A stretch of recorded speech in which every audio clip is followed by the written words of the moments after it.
Page number 20.5 example number 7 है the lateral surface of a cylinder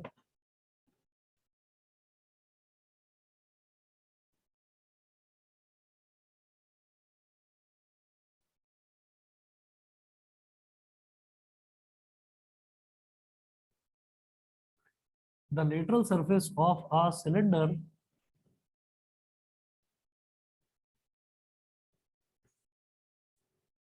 is equal to the curved surface of a cone.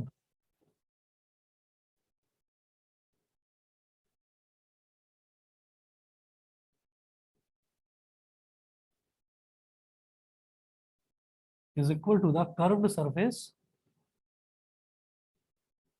of a cone. The lateral surface of a cylinder is equal to the curved surface of a cone, full stop, if the radius be the same, if the radius be the same, if the radius be the same, comma, find the ratio of the height of the cylinder, find the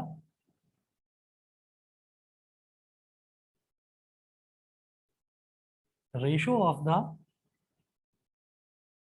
height of the cylinder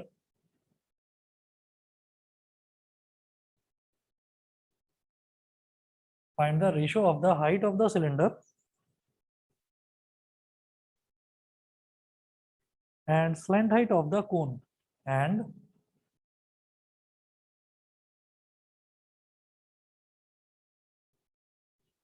slant height of the cone.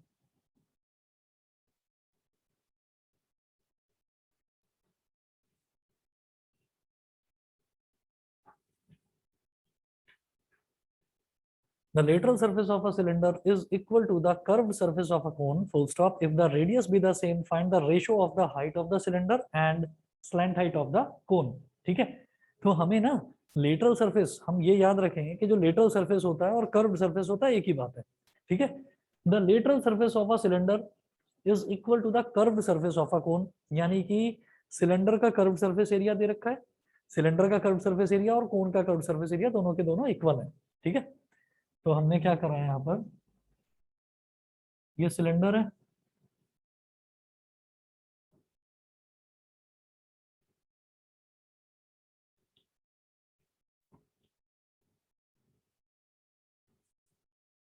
और ये कोन है,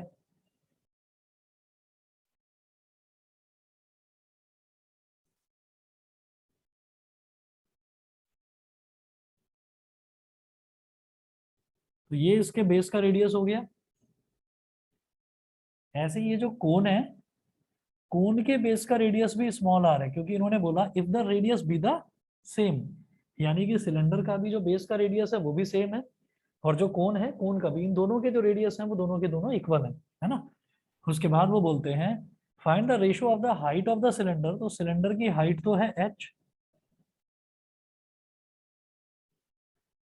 and slant height of the cone, cone की जो slant height है वो है small l, slant height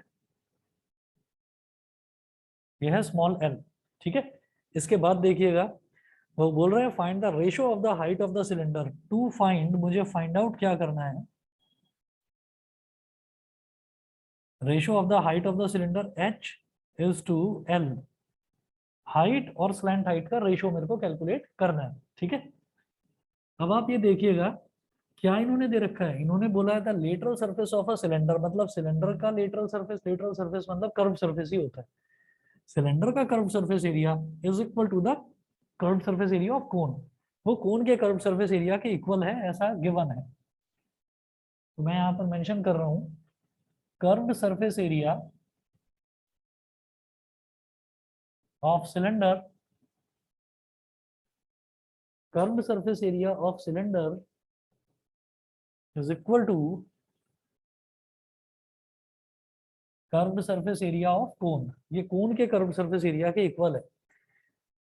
अगर याद हो तो सिलेंडर का कर्व्ड सरफेस एरिया का फॉर्मूला क्या होता था, 2 पाई आर एच, और कोन का क्या होता है पाई आर एल, पाई से पाई कैंसिल आउट, भाई इधर भी पाई है और इधर भी पाई है तो कैंसिल आउट हो गया। दोनों के रेडियस हैं सेम, तो ये आर से ये आर कैंसिल आउट हो गया। कुल मिलाकर हम जो ये कैंसिल आउट कर रहे हैं ये कैसे किया जाता है कि भाई यहाँ पर देखो, यहाँ ये पाई मल्टीप्लीकेशन में है तो इधर जाकर डिवाइड में चला जाएगा, तो फिर पाई से पाई कट जाएगा। ऐसे इधर ये आर मल्टीप्लीकेशन में, इधर जाएगा तो डिवाइड में चला जाएगा तो आर से आर कट जाएगा। तो ऐसे डायरेक्टली भी काट सकते हैं। बताइए समझ गए? Yes sir. ठीक है, सभी को क्लियर है या दोबारा बताऊं? सर क्लियर है। सर क्लियर है। ठीक है, देवांश सर क्लियर है। समझ गए? चलिए जी, फिर मैं आगे चलता हूँ। हमें क्या निकालना है? H is to L। H is, हाँ यशिका कुछ कह रहे हो? सर आपकी वीडियो क्लियर नहीं आ रही। अच्छा एक बार रिज्वाइन करके देखो, वैसे तो इधर तो नेटवर्क ठीक आ रहा है, रिज्वाइन करके देख लो चाहे एक बार। Okay sir. मैंने क्या करना है यहाँ पर कि H is to L निकालना है, तो H is to L का मतलब क्या होता है? H upon L। तो आप क्या करें, ये जो L है इसको डिनोमिनेटर में ले आओ। खैर पहले ऐसे करेंगे, 2H is equal to L है, तो जब L के साथ कुछ भी मल्टीप्लाई नहीं हो रहा तो इसका मतलब 1 मल्टीप्लाई हो रहा है इसके साथ, मैं 1L लिख सकता हूँ। अब क्या करो, L को इधर ले आओ तो ये हो जाएगा H अपॉन L। इधर क्या बचा? 1, और ये 2 है, इस 2 को यहाँ डिनोमिनेटर में ले जाओ, 1/2। तो H is to L is equal to 1:2। H is to L is equal to 1:2। बताइए जी समझ में आया कि नहीं? No sir. नहीं समझ में आया? देखो कोई भी नंबर अगर होता है, जैसे कोई भी अल्फाबेट भी है ना, यहाँ पर आप देखिए पाई से पाई कट गया, आर से आर कट गया, तो इधर क्या बचा? 2 × H मतलब 2H, और इधर केवल L बचा, तो मैं उसको L को लिख सकता हूँ 1 × L, यानी कि 1L लिखा जा सकता है। अब हम क्या करेंगे, ये जो L है, इस L, ये L यहाँ मल्टीप्लाई में था तो ये यहाँ डिवाइड में आ गया, H अपॉन L। ये 2 यहाँ मल्टीप्लाई में था तो ये इधर जाकर डिवाइड में चला गया, 1/2। तो H upon L is equal to 1/2, यानी कि H is to L 1:2 हो गया। अब शायद समझ गए होंगे। Yes sir. ठीक है, चलिए जी, इसके बाद इसके बाद अगला एग्जांपल देखेंगे, example number 8।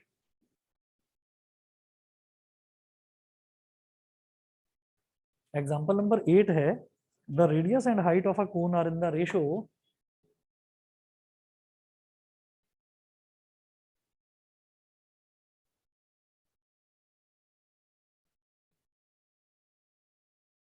the radius and height of a cone are in the ratio excuse the me sir. radius। हाँ जी बेटा बताइए। सर मुझे 7th एग्जांपल में पूछना था कि हम इज इक्वल्स टू के जो आंसर है उसमें इज इक्वल्स टू के साइन की जगह हम प्रोपोर्शनल साइन भी लगा सकते हैं। ये वाला जो है इज इक्वल टू वाला साइन, इसकी जगह Yes, sir. प्रोपोर्शनल का साइन। यस सर, जो 4 डॉट्स होती हैं। बताता हूँ। जैसे हमने ना सेकंड लॉ ऑफ मोशन देखा था, उसमें ये कहा था कि F is directly proportional to A, ये होता है ना प्रोपोर्शनैलिटी साइन। यस सर, मैं तो वो भी कह रही थी जिसमें डायरेक्टली इन प्रोपोर्शनल, जिसमें 4 कोलन्स होते हैं। अच्छा, हाँ वो लगाया जा सकता है, वो लगाया जा सकता है। Okay sir. हाँ ये वाला कह रहे हो ना, ये, यस सर। हाँ ये लगाया जा सकता है। इक्वल टू को इस तरह से भी लिखा जा सकता है, ओके लेकिन सर। ये इक्वल टू का साइन बनाना थोड़ा ज्यादा आसान है तो ये यूज कर लेते हैं, आप ये भी लिख सकते हो। ठीक है, यस सर। उसके बाद देखिएगा एग्जाम्पल नंबर 8 है, the radius and height of a cone are in the ratio 4:3। 4:3, full stop. The area of the base is 154 centimeter square. The area of the base is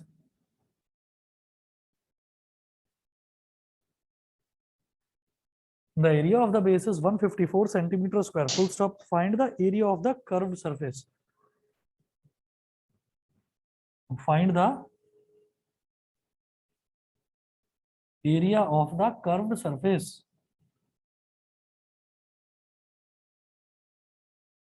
Find the area of the curved surface.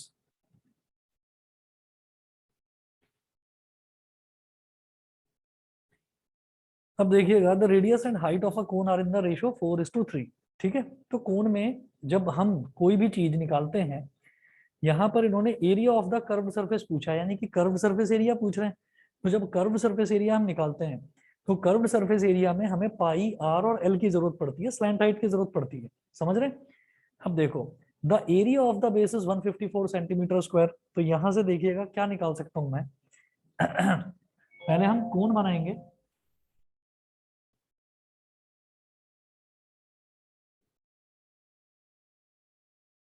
कोण में इन्होंने बोला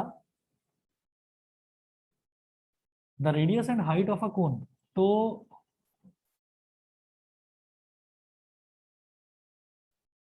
ये है radius are. अच्छा, इधर दिखाई नहीं दे रहा है, मैं इस तरफ बना रहा हूं। ये रेडियस है आर और ये हाइट है एच। आर और एच दोनों के बीच में 90 डिग्री का एंगल, ये एल है। ठीक है, radius and height are in the ratio 4:3। तो गिवन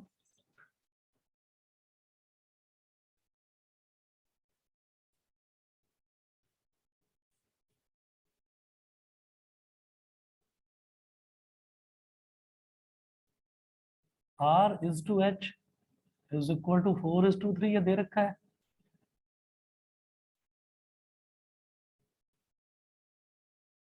लेट रेडियस भी, ये जो R है रेडियस, इसको 4x मान लो,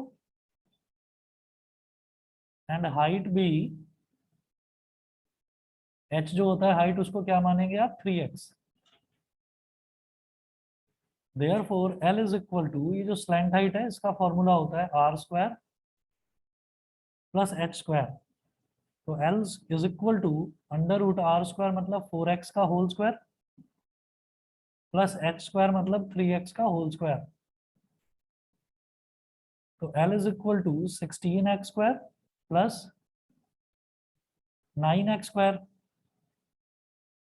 16x square plus 9x square कितना हो जाएगा? 16x square plus 9x square हो जाएगा 25x स्क्वायर। और जब इसका स्क्वायर रूट लेंगे तो 25 का स्क्वायर रूट होता है बेटा 5, और x स्क्वायर का स्क्वायर रूट होता है x। तो हमारा स्लैंट हाइट आ गया 5x। सब कुछ x की टर्म्स में आ गया।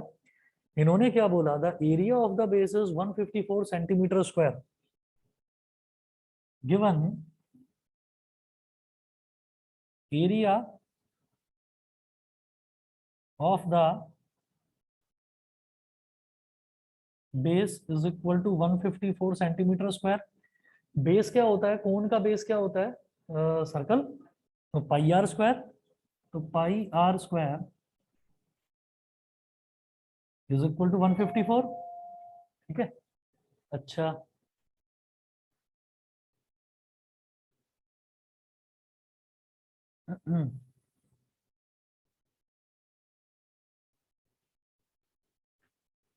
पाई r square is equal to 154, value डालेंगे। पाई की वैल्यू होती है बेटा 22/7, और आर कितना था, 4x, मल्टीप्लाइड बाई 4x का स्क्वायर इज इक्वल टू 154। इसके बाद इस तरफ कर रहा हूं इसको।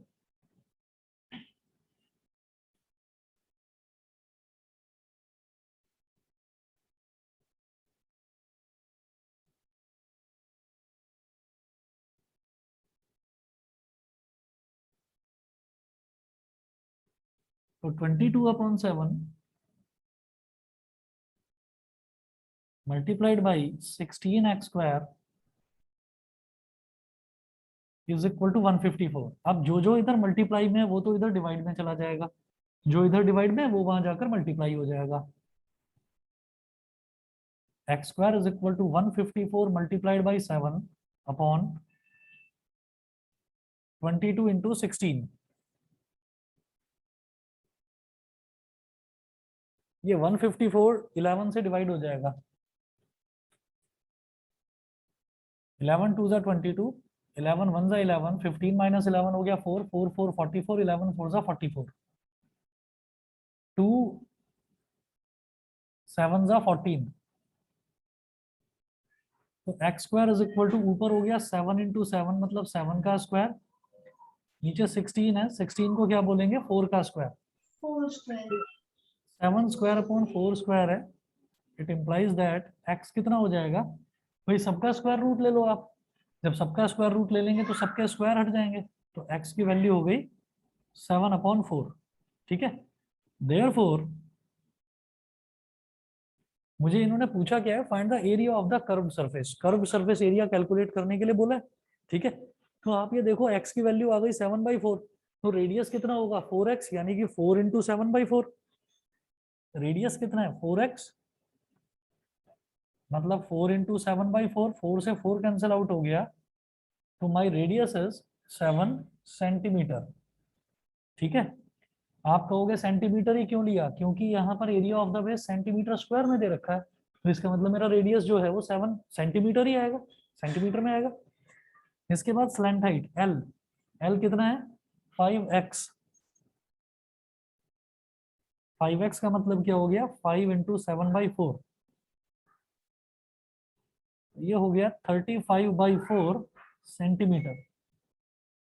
35/4 सेंटीमीटर। ठीक है, ये करने के बाद में मेरे पास आर आ गया, एल आ गया, तो अब मैं कर्व्ड सरफेस एरिया कोन का आसानी से निकाल सकता हूं।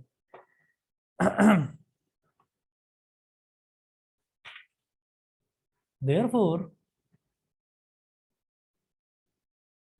CSA of cone is equal to pi RL. Pi is 22/7, R is 7 and L is 35/4।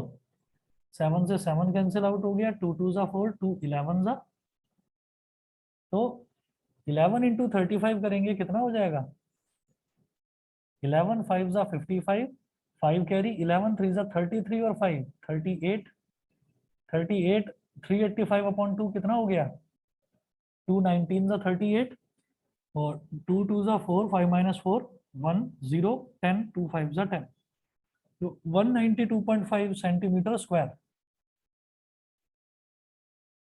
बताइए सभी को clear? Yes sir. 192.5 Yes, centimetre. sir. ठीक है जी, ओके। उसके बाद देखिएगा एग्जांपल नंबर 9 जो है ये एनसीईआरटी का क्वेश्चन है।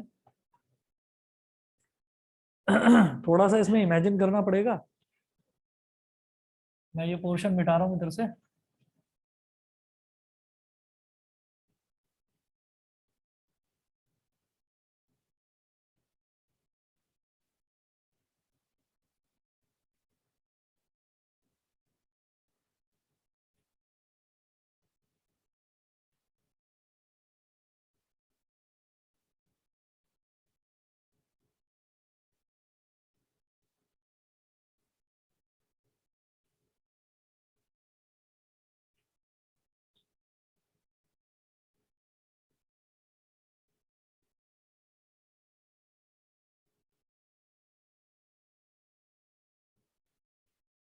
एग्जाम्पल नंबर 9 है, a corn cob shaped somewhat like a cone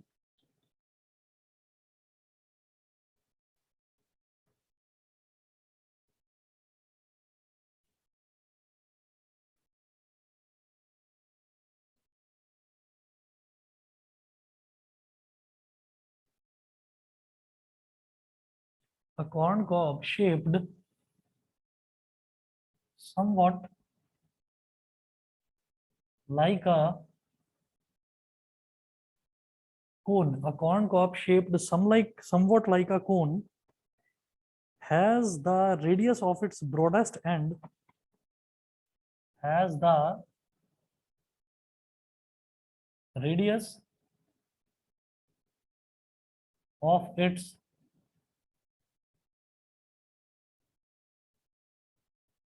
broadest end has the radius of its broadest end as 2.1 centimeter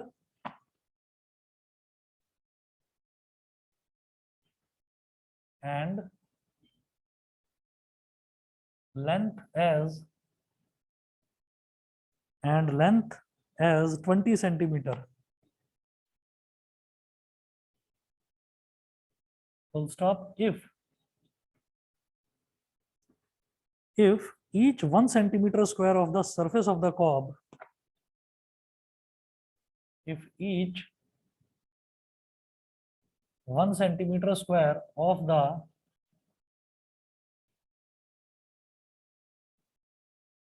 surface of a cob,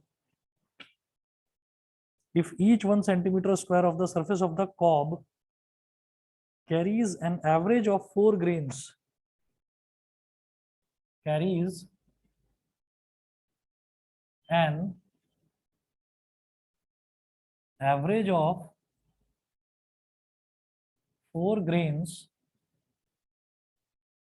carries an average of 4 grains, comma, find how many grains you would find on the entire cob. Find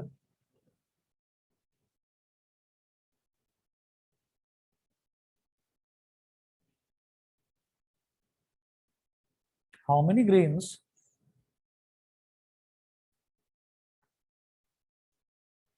you would find on the entire cob.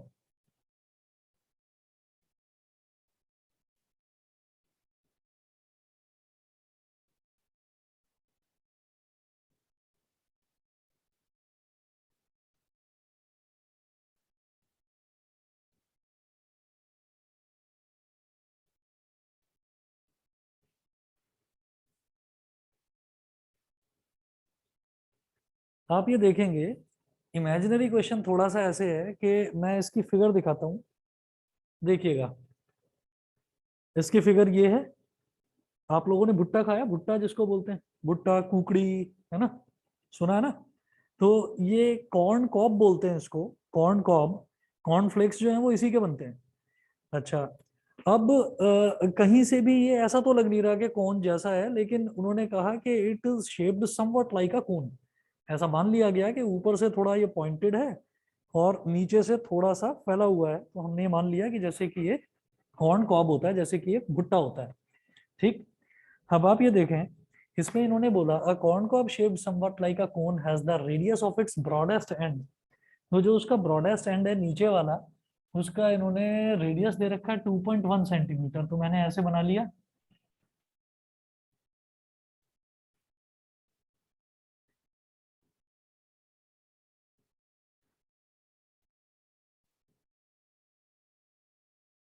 इसका जो radius है it is given as 2.1 centimetre. फिर वो बोलते हैं and the length is 20 centimetre. जो इसकी length है, ये पूरी लंबाई जो है, ये 20 सेंटीमीटर गिवन है।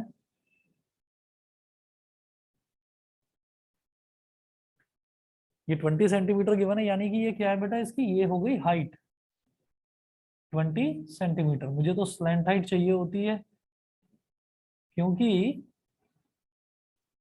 उन्होंने ये बोला इफ ईच 1 सेंटीमीटर स्क्वायर, यानी कि अगर 1 सेंटीमीटर स्क्वायर इस कॉब का जो एरिया है, 1 सेंटीमीटर स्क्वायर पर 4 दाने मिलते हैं, यानी कि 4 ग्रेन्स मिलते हैं उसके। भुट्टे के जो दाने हम खाते हैं, वो 4 हमको दाने उसमें मिलते हैं।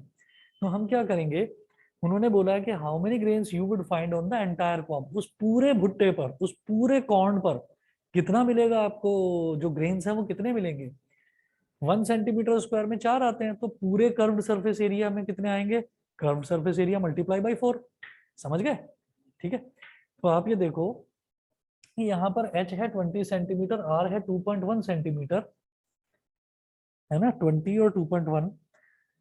तो अब क्या करें, मेरे को L निकालना होगा। कर्व सरफेस एरिया के लिए मुझे L की जरूरत पड़ती है, तो निकालते हैं। L is equal to under root r square plus h square. बेटा ऑनलाइन वाले बच्चे बता दें, सबको समझ में आ रहा है ना। Yes, sir. Yes, sir. Yes, sir. ठीक है, Yes, sir. Okay. L is equal to under root, ये जो R है, R है 2.1, तो मैं 2.1 को क्या बोलूंगा, 21/10 इसका स्क्वायर। हम जब पॉइंट में दे रखा होता है ना, तो उसको फ्रैक्शन में कन्वर्ट करके स्क्वायर कर लेते हैं, तो कैलकुलेशन थोड़ा आसान बन जाता है। देखना कैसे, ये 21/10 हो गया, और ये है 20 सेंटीमीटर, तो 20 का स्क्वायर।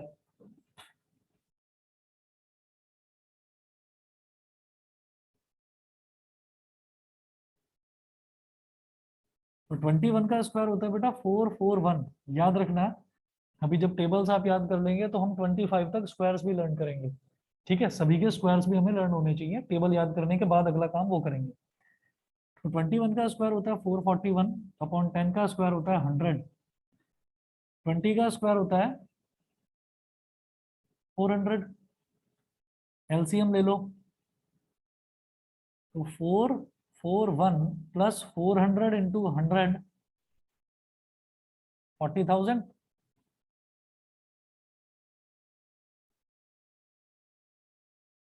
अपॉन 100 कितना हो गया?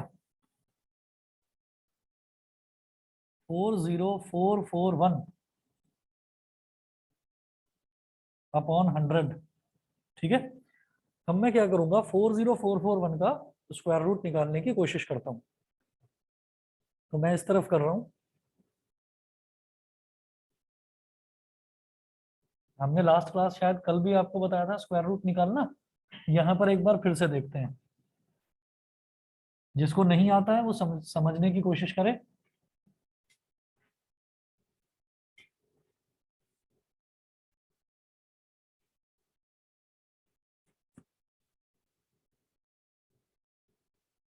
फोर 40441। तो राइट से स्टार्ट करते हैं, दो, फिर से दो और फिर से दो, दो दो का ग्रुप बनाते हैं। नंबर चेक करेंगे कि कौन सा नंबर है, उसको उसी पे मल्टीप्लाई करना है। ठीक है, तो जैसे 1 है, 1 1 जा 1। ठीक है, तो हम ये कहेंगे कि, एक मिनट,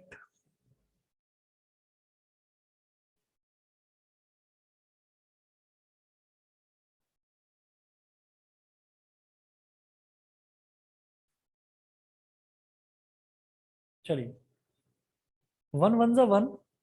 तो फिर अगला ट्राई करते हैं, 2 2 जा 4। तो 2 2 जा 4 ये आ रहा है ना। तो सबसे पहले 2 2 जा 4 करूंगा, तो यहाँ लिखूंगा 2 और यहाँ पर भी 2। तो 2 2 जा 4, तो ये 4 हो गया। 4 माइनस 4 कितना हो गया? 0। आपने 2 में 2 को मल्टीप्लाई करा था तो 4 आया, अब 2 में 2 को ऐड कर देंगे तो इधर आ गया 4। फिर ये जो ऊपर 04 लिखा हुआ है इसको नीचे कॉपी कर लो। 004 ये लिखने की जरूरत नहीं होती, 004 मतलब ये 4 ही हो गया।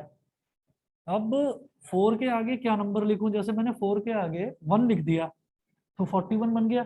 अब 41 को 1 से ही मल्टीप्लाई करेंगे तो 41 आ गया। ये 41 तो इस 4 से बहुत बड़ा है ना। तो हम क्या करेंगे, हम यहाँ पर 0 लगा देंगे। फिर यहाँ 0 लगाया और फिर यहाँ पर भी 0 लगाया। कि 0 40 जा कितना हो जाएगा? 0। भाई 0 इंटू 40 कितना हो जाएगा? 0 इंटू एनीथिंग 0 ही होगा। अब 4 माइनस 0 हो गया 4, और ये जो 41 है इसको नीचे कॉपी कर लो। 441 हो गया। अब 40 में 0 को मल्टीप्लाई करा था, अब 40 में 0 को ऐड कर देंगे तो क्या हो जाएगा? 40 ही हो जाएगा। अब 40 के आगे एक नंबर लगाओ, 40 के आगे 1 लगा दिया तो 401 बन गया। तो 1 से ही मल्टीप्लाई करेंगे तो ये 401। तो ये थोड़ा बहुत इसके आसपास का है, तो यही करेंगे 401। तो इधर भी 1 लगा दिया तो ये आ गया 401। सब्ट्रैक्ट करेंगे, क्या आ गया? 41।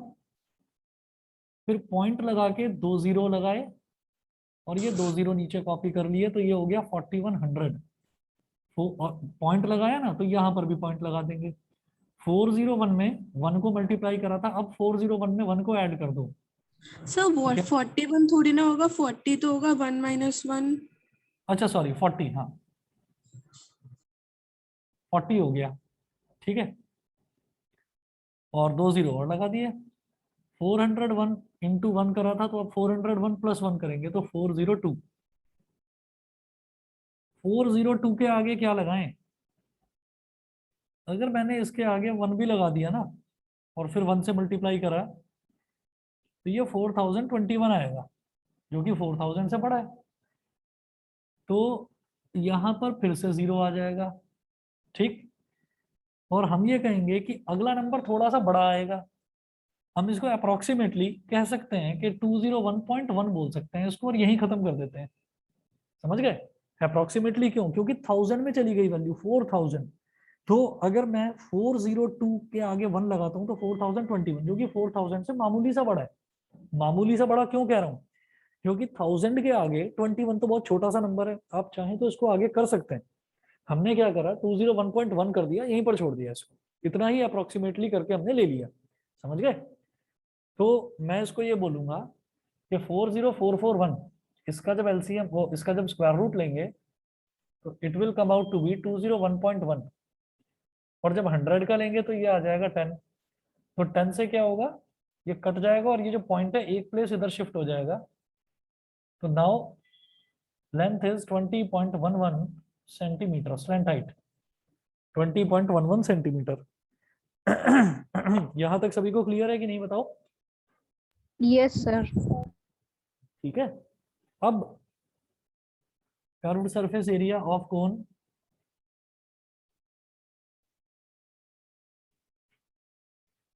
पाई r l, pi is 22/7, r is 2.1, तो 2.1 को क्या बोलेंगे, 21/10, और एल इज 20.11।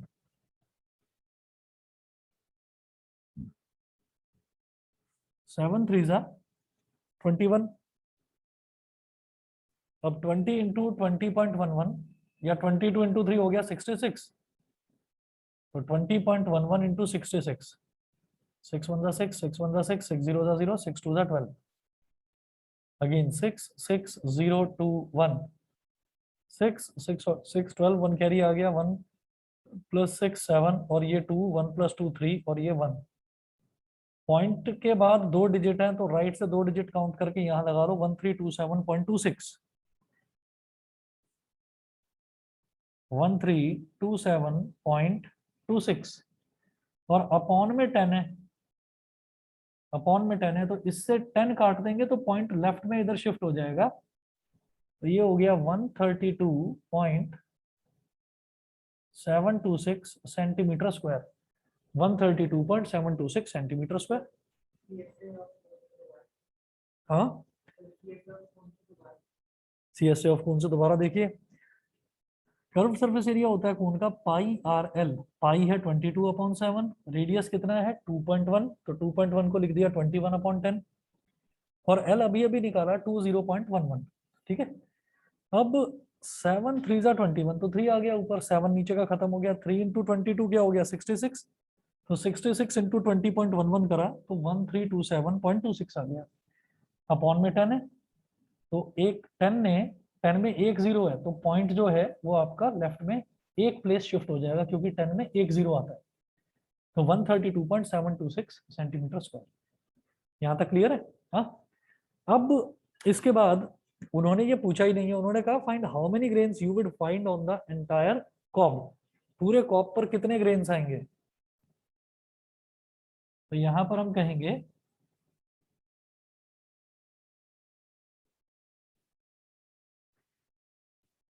कि 1 centimetre square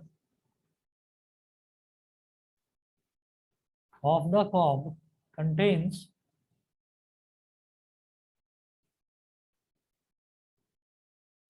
4 grains. So 132.726 centimeter square of the cob contains 4 multiplied by 132.726. तो 4 6 24, 2 कैरी आ गया, 4 2 8 और 2 10, 1 कैरी आ गया, 4 7 28 और 1 29, 2 कैरी आ गया, 4 2 8 और 2 10, 1 कैरी आ गया, 4 3 12 और 1 13, 1 कैरी आ गया, 4 1 4 और 1 5, 530.904 grains is equivalent to 531 grains. 530.904 को मैं बोल सकता हूँ ना, दाना आधा तो होता नहीं, तो 531 ग्रेन्स। बताइए जी, सबको क्लियर है। हाँ जी बताइए। सर जब आपने हमें कुछ दिनों पहले एक क्वेश्चन कराया था, तब आपने कहा था कि हमें ज्यादा नहीं लेना होता, हमें कम लेना होता है, कम लेना होता है, बिल्कुल बिल्कुल। मतलब वो ओवरफ्लो हो जाता है। हाँ जी, वो मैंने वाटर के केस में बताया था कि कैपेसिटी के केस में, या हमने गेहूं किसी कंटेनर के अंदर, सिलेंड्रिकल कंटेनर के अंदर भर रहे थे, तो वहां पर तो मैंने आपको ये बताया। लेकिन ग्रेन्स जो हैं, ग्रेन्स मतलब उसके ऊपर कितने दाने हैं। तो कई बार ऐसा होता है ना कि दाना पूरा नहीं होता, उसके ऊपर थोड़ा सा आपको आधा सा या थोड़ा सा वैसा लगता है, तो उसको लगभग मान सकते हैं कि एक दाना उससे फालतू हो गया, क्योंकि 530.904 दे रखा है, तो 0.9 है, मतलब it is very close to 531। तो मैं बोल सकता हूँ 531 ग्रेन्स हैं। उसमें जो एक दाना है वो उतना बड़ा नहीं है जितने बाकी दाने जितने बड़े थे, उससे थोड़ा सा छोटा है। समझ गए?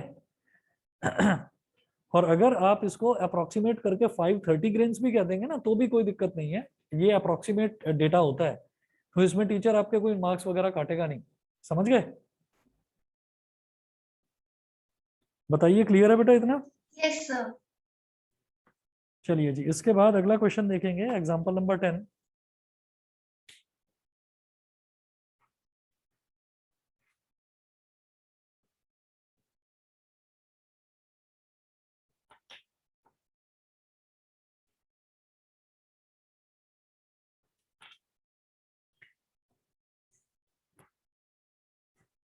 A tent is of the shape of a right circular cylinder. A tent is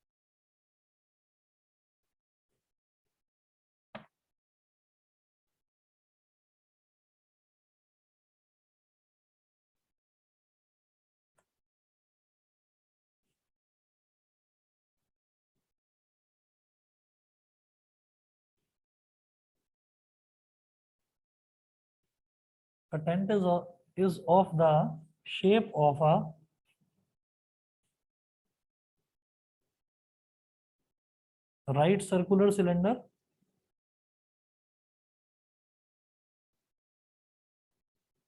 A tent is of the shape of a right circular cylinder.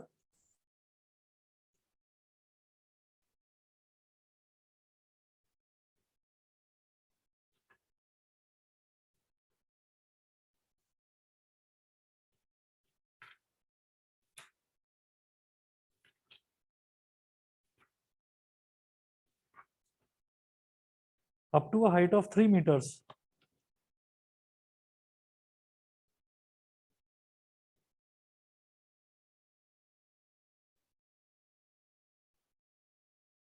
Up to a height of 3 meters, and then becomes a right circular cone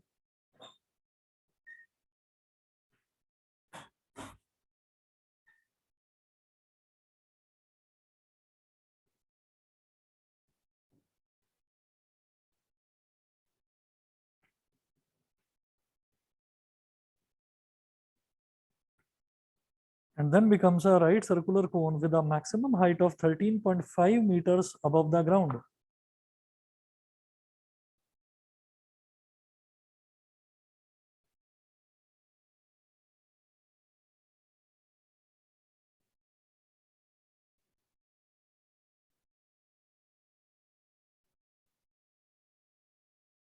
(13.5 meters above the ground).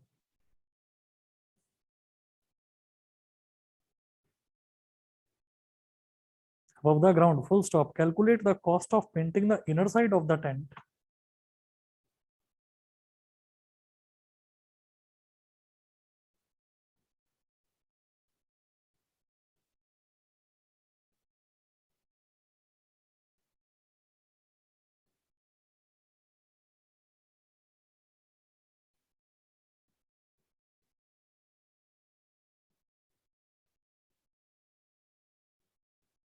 Calculate the cost of painting the inner side of the tent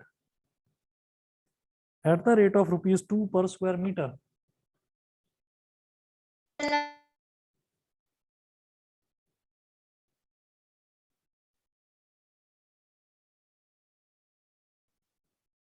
At the rate of rupees 2 per square meter, comma, if the radius of the base is 14 meters,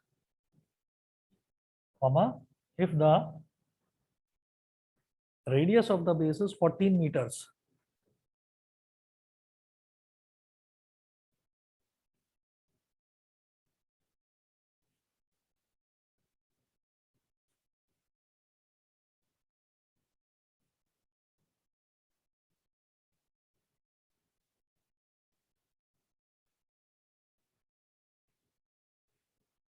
if the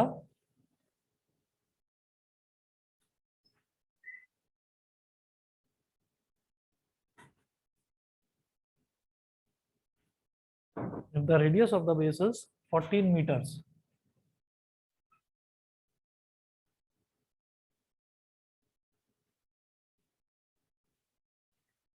अब आप देखें यहां पर a tent is of the shape of a right circular cylinder up to a height of 3 meter.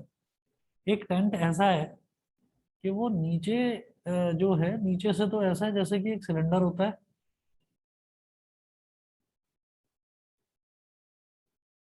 नीचे तो इसकी shape cylinder जैसी है और फिर उसके ऊपर ये कोन है, ऐसे है।